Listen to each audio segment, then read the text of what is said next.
Hi there, I'm Andrea Morris from AM to FM Promotions, and welcome to the interview portion of AM to FM Live, brought to you by our fabulous sponsors, Niagara Falls Craft Distillers, Great Lakes Brewery, and of course, our fabulous host here at Kensington Sound Studios.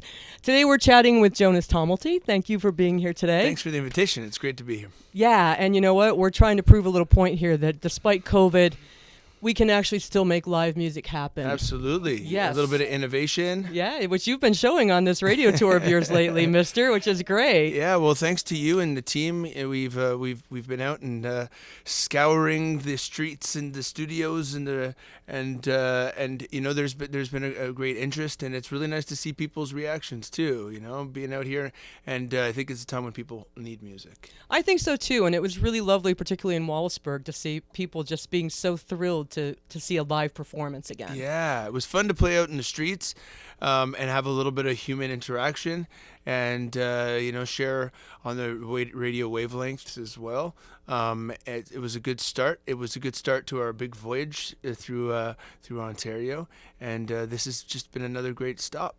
It's kind of like Springsteen says, we all need that human touch. We all do, absolutely. And if we can't physically touch, at least music, can connect us. Exactly. And speaking of music, you've been doing this for a long time. This isn't your first rodeo. No, it's not. No, I started at 14 years old in rock and roll music, and but it started even earlier than that. I was in a choir when I was 8 years old, and playing guitar by 10. So it's always been a part of my life, and the touring aspect has always been a part of my life too. Even with the choir, we were going out to Vancouver, and we played even in Belgium. So there was a little bit. I got a taste for the road when I was young, and I really enjoyed it. I like a new environment. I like the inspiration of a new environment, a new crowd. So that was the beginning of this 25-plus-year-old story of. And you've shared the stage with some pretty impressive people like Van Halen and Collective Soul and Patti Smith. Who was your favorite? Who was my favorite? It's so hard to say because they were all at different times in my life. I one of the most special moments was at the Weert in Weert at the Boss Pop Music Festival in Holland, and sharing the stage with the Cult, Patti Smith. It was such a potpourri of people. Tom Jones, Alanis Morissette, Gavin DeGraw. We all played the same stage the same day. And at one point, I was sitting next to Ian Astbury, and him and I were hanging out, which was so cool because he's my total idol. Excuse me, that's my baby warming up. Lennon warming up in the background. He loves to participate. Yes, he's got some chops on him he already. He does. He likes to participate. He might participate throughout the show too. We never know. And so that was a wonderful. Ian Astbury was playing. Patti Smith he was next to me. Patti Smith was on stage, and Tom Jones came behind us and was hanging out watching the show. And Ian Astbury turned to me and he was like, he looked up at Tom Jones and he looked at Patti Smith on the stage and he was like, "Man, this rock and roll shit is really fucked up sometimes, isn't it?" Like, you're saying that, But it really is, to just go back to your point. Music is one of those tying binds, and it's what a lot of people need right now. And even though we can't be playing those festivals and those kind of tours, we're musicians, and we are fundamentally creative. We're fundamentally resilient, and we're used to being, broke or hard up for money. I think we've all gone through those phases, whatever they are. So this, surviving this pandemic, as far as the arts, I think we'll be all right. We just need to dig in and get the inspiration and be creative and find ways to be able to keep playing music like this. Yes, exactly. And that's one of the reasons we've been so avid about getting AM to FM Live going again. And to just show that we can do it socially distanced. We don't have an audience, but Maggie and I will be clapping really loud for you today. Great. Thank you. Lennon, like I said, he might even participate with some crowd noises. Oh, we could cry a little too if you wanted. Okay, I like it. It's a challenge. Right. So you've already played with some of your idols. Who else is on your bucket list to share the stage with? Oh, man, I don't know. Right now, it's even hard to think about doing those kind of tours and collaborations. It's been a really perfect time for me to sort of dig into my own, creative closet this new project, Jonas Tomalty, using my family name, is the first time in 20 years that I've really sort of gone out as a lone warrior creatively. And so I think, that's been my main focus. And writing songs that don't necessarily have to have any musical constraints, any stylistic boundaries, that I can write what I want to write about, and if I want to, have a deep house, rhythm going on in the background, or if I want to go toward a Mumford & Sons rock beat, or if I want to have, beautiful gospel vocals, I can just go wherever I want to go. So that's where this has allowed me to explore. Do you find that being a parent now has changed your perspective or the way you look at music? Certainly changed the way I travel. Our tour bus has turned into a camper van, and my band and crew have turned into my wife and child. So it's been wonderful. He's not much of a roadie, though. He's not much of a roadie, but you saw him sound checking on the keys before. He's got a natural talent for sound checking, or drool checking. But it's been as far as the family dynamic and how this is going. We're having just a blast. It really is fun. It's nice to be in a camper van too, where you can pull up and you have your shower and your shitter and your bed and everything within a couple feet of you, and you can get ready for a show in a Walmart parking lot if you need to. Yeah, well, you could play a Walmart parking lot now. That's right. Yeah, that's right. We just need. Honestly, it's been quite wonderful. We played right in the middle of the street the other day in front of the radio station, and then they just threw us an electrical cable, right? Yeah, which was fantastic. And the people were really loving it, which is so nice to see again. Yeah. But when you're writing, do you have a different perspective on writing now? As a father? Yeah. Sure. I think that, there's obvious... Here, bring him over. Yeah. Let's get Lennon in this interview. Thanks, man. He's too curious. Hi. It's pretty inspiring. Now he's going to be like clamming up in front of the camera. Yeah, he's... You write lots of songs about that cute little face now? Yes, there we go. Yeah. Yep, he's got the rock and roll gene there, doesn't he? There's definitely, you write from a new purpose. I think that you do everything with a new purpose when you're a father. You make decisions for your baby, for your family. And I think the inspiration in songs, I haven't actually done a whole lot of songwriting since, I haven't done a whole lot of songwriting since he was born, because we've been mostly playing the new material, but giving me lots of ideas, that's for sure. Oh, I can imagine, yeah. Yeah, he'll probably be playing on future releases, huh? I would hope so. Earn your keep. Earn your keep, boy. So do you prefer being solo as opposed to the band, then? Listen, I could never say that I preferred it, because the band has brought me so many wonderful memories and experiences, and wonderful moments of musical bonding, and this is just another trip that's also equally beautiful, super cool, and definitely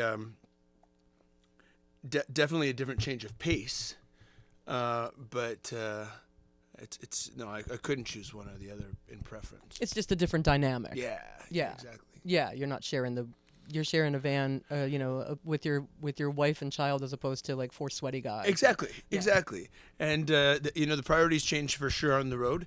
When we arrive somewhere like you saw today, the first things first, we've got to get the baby in here, and got to get his stroller in here, make sure he's fed, and then what's fun is that I went from like walking into a room and making sure the stuff was set up, and then, going and maybe hanging out, doing a vocal warm up or something like that. And now I come and I set everything up, and I do the roadieing, and I do the sound checking, and we do a little diaper changing, eh? That's right. So there's just a new order to things. It's beautiful. That's great. Yeah. Now let's talk a little bit about Jonas and the Massive Attraction. Sure. Which was your band that had quite a few hits. Yeah. And also a Juno nomination. Yeah. Corey Diabo and I were partners. He was my guitar player. We were musical partners for almost 20 years. And we started in a band called the Blues Blooded together, which was a really blues-based sort of rock band that my father had actually started. He was playing harmonica, and the three of us just had a blast. We built a band, we built a story, we built a vibe. My dad was actually a teacher, so he went back to teaching full-time because the nights were getting long. And the tours were getting a little long for somebody who had to go back to work on a Monday morning. So Dad went back to that, and Corey and I took the project that was Jonas and the Blues Blooded and turned it into Jonas and the Massive Attraction.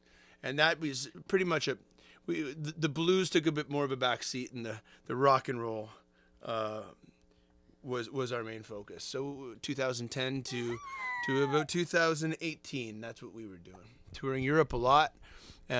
Big Slice was a pretty successful single out here in Canada, which helped us a lot, to get us out on the road and get us out to the Midwest. And Ontario has always been a little bit of an anomaly for us. We've had some spots in Ontario, Sturgeon Falls, Sudbury, places like that. But it's nice to be here in Toronto and trying to break some new ground. Have you played Toronto a lot? We did. We played Lee's Palace. We played Sneaky D's. We played the Horseshoe. We played the El Macombo. We played the Silver Dollar way back in the day. Oh yeah. And we've come out to. We played the Air Canada Centre with Van Halen back in the day. No, we didn't. We played in Hamilton. But yeah, so we played a lot of places. You can tell everyone you played there. We did play something, but yeah, we played a lot of places. But radio was always hard for us out here as far as getting traction, and so that was unfortunately we were booking a lot of tours and sort of passing over Toronto. And so I really wanted with this project to spend more time out here. I wrote half the album out here with my Davies, Serena, with Joel Stouffer, a bunch of great Toronto people at Gavin Brown's place. And so I was in Toronto a lot for the creative part of this album. Hey, Daddy's doing an interview, baby boy. Do you wanna go hang with Mom for a minute? No, he wants to flirt with Maggie. That's it. You're just a little flirt, aren't you? I'm going to send you back to Mommy for a minute. Yeah. Right? No, he's just a little flirt. Sure. You squeeze through here? You guys have peace for a minute. Come on.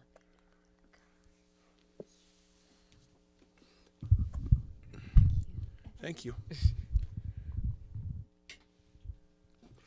Thanks for going with the flow. No worries. It's what we do these days. It's what you got to do. In this COVID these world, days. we just kind of all go with the flow and try to make Absolutely. make the most out of everything, right? Yeah. So we're talking about you being on stage. Van Halen, I'm intrigued. Yeah. How was that? It was the Van Hagar days. And right toward the end of the Van Hagar days, there was a lot of tension going on in the band. I think that Eddie was a little tired of whatever the situation was. I think Sammy was too. He said there was a bit of tension with those guys. We walked in on what felt like, a breakup. It felt like that was going on. And, those guys were pretty separated backstage. There was a pretty interesting band dynamic. We learned a lot of, what to do and what not to do, in the later years of a band's life. We toured all North America with them. It was a really tight tour as far as dates, but not a tight tour on the map.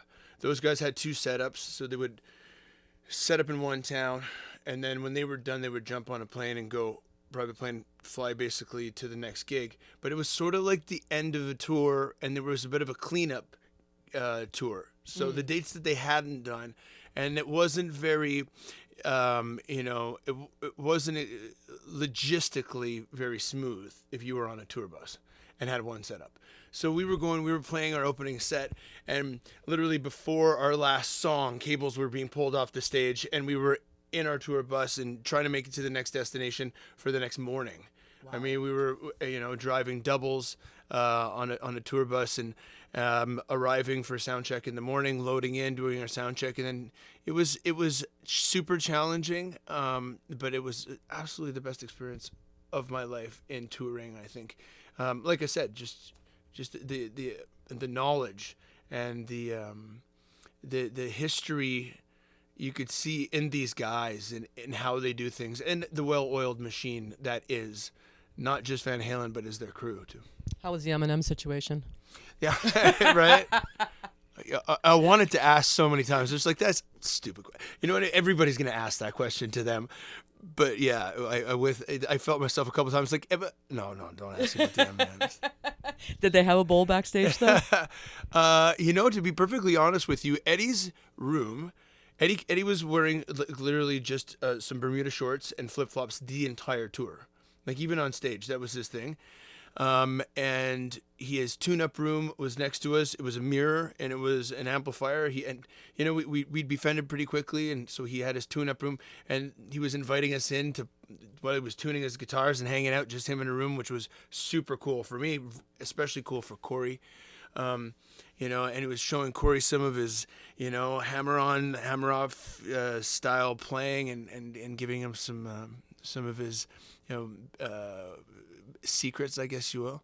And so, for those moments, it was pretty cool. But they didn't have a whole lot of luxurious stuff going on backstage. Wasn't like a Stones tour. No, I've heard that they like to roll in comfort. Well, there's like 5,000 levels of backstage passes for them. Yeah, right. Yeah, there's right. like Mick, Keith, whoever else, and you just kind of, because I had passes for a Stones show once, but I was when I lived in the UK, and but I was there with the Black Crowes. Cool. So it was like you didn't get to go anywhere near the Stones situation when you just had the Black Crowes pass. Okay. Yeah, sorry, but thou shalt not pass, That's not happening. Different kind of thing going on there. Yeah. So let's talk about your music currently and your latest single, Closer. Yeah, so from the album, there's 12 songs on the album that's to be released in January 2021. And I really wanted to write all the songs on the album, but a couple of songs were presented to me through a producer friend that I was working with that were just undeniable. Closer was one of them. I didn't write Closer, and I really wish I had. It was one of those songs that I listened to, and just I knew that I wanted to have it on the album. I knew I wanted to sort of put my spin on it, and I had no idea that the lyric was going to be so apropos and so appropriate for these days. And "Don't Get Any Closer" is the main line of the chorus, and so we thought, and nobody wants to ride on the back of COVID or this situation. It was just already lined up to kind of come out that way, and we thought, maybe it would resonate with some people. Especially these days. So Closer is a lot of fun too, because it's really quite a departure from anything I've done before, and I thought it would be a good way to introduce not just the theme of the album, because like I was saying before, the album is touches a lot of different ground. But what I liked about it was that it had such a different feel from anything I'd done, that any of my fans or anybody who'd been following my music before was going to get a real taste of something different. And you have a remix done by Hex Hector. Yeah. Like the king of remixes. The king How of remixes. did that come about? Well, Hex has been one of my dear friends for maybe going on 10, 12 years now. A lot of people don't know, but I'm really heavily involved in the house music scene. I have a lot of friends that are DJs, producers, and it's one of my favorite things to do outside of touring and rock and roll is to go to house music and electronic music festivals with my friends and enjoy listening to all the different layers and dynamics and depths and sounds that is electronic music. It's so wonderful what can be done, not just in the studio, but in live settings. And Hex and I we always hit it off. We him and my brother especially too. We bond on a lot of the same musical tastes and roots. And Hex and I just decided one day that we needed to do something together. We weren't sure how we were going to approach it. And when Closer came up, I just thought that there was something really fun in there. I heard it in my head. I heard this sort of deep house, rhythmical, funky. It's because it does. It's got like a funk house, almost a throwback with a modern twist to it. And so I kind of spat it out on the phone to him one day, and it was like, "Oh, bro, I get exactly where I get you. I hear it. Let me come back to you in a week." And he came back to me 2 days later, and he had a really good foundation. It was above and beyond anything I could have expected, as does he deliver regularly. That's his thing. He just blows people away. And he did that. We both listened to it, I think 10 or 20 times nonstop. And it was so much fun coming back to it the next day and discussing, the little details that we wanted to fix and polishing it up. And a few days later, we had this beautiful, and it's so different than the original song too. It's a booty shaking, but it still holds the integrity of it. It does, which is great. Now, what's the next single? What do we have to look forward to? The next single is going to be a song called No Love Left to Fight, which I actually wrote in Toronto with Joel Stouffer. And again, it's super different than Closer. It's super different than the Hex Hector remix. Even it's this one's got a bit of R&B. It's got a laid back sort of melody to it. It's about giving up on something that you've probably put too much into, too much pain, too much heartache, and sometimes you just have no more love left to fight. You don't have the energy left to keep fighting for it or fighting within your relationship. So, No Love Left to Fight was written when I was really feeling something like that, and it's really fun to be able to play it in all sorts of different dynamics too. Playing it on stage with the full band, it has its whole other thing going on.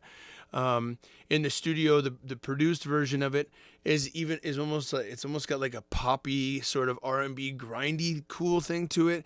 And then when Carmen and I play a version of it, I'm playing the bass and she's playing keys, and it's got it bounces within this like sexy simplicity. And when is that going to be released? Well, you tell me, Andrea. You tell me. I think January. You think January? Yeah, I think January too. I mean, I was also thinking of maybe squeezing something else in before and maybe putting No Love Left to Fight out in February or March so it's ready for a summer hit. But, we can talk about it. I think I sense a remix on you the sense works a remix? for that Okay. too. Yeah, I like that. Cool. Yeah. And what's the title of the album? Undivided. It is the working title for the moment, but it could likely be the final title. Well, I'm looking forward to hearing some of the songs off that during our AM to FM Live. Yeah, so today that's what it's going to be about. We've got a real mix of how we're presenting the songs today. Some of them are just going to be acoustic. Some of them are going to be with the help of some backing tracks that are actually some of the studio tracks from the recording of the album. So you're going to get a real sense of the album, a sense of the performance, and a sense of the new music that I'm working on these days. And are we going to hear that cover of Edge of 17? I don't know if you'll hear that today. We'll see. That's a great cover, I have to say. Thank you. I was listening to it today and watching the video. I was just like, wow, what you did with that. It was just so fresh and just gave the song an completely new take for me. Thanks. Yeah, I mean, that was actually an afterthought for the album as well. Back in 2004, we'd finished producing the album, and we had a little bit of time left. We had like another day and a half left in the studio, and we'd finished the mix downs, and we were and we thought, wouldn't it be fun to just like jump around and do a little cover, do something for fun? So so we smoked a joint, and we listened to a bunch of songs from the 70s and 80s, and we really just all of a sudden that one just jumped out at me. So we dug deep, and we had fun with it, and it was. In Quebec, it did quite well at radio, and funny enough, it's sort of like when I get on stage and play, people always want us to end with that one. So I appreciate you asking, but maybe I need the band for that. You want the band.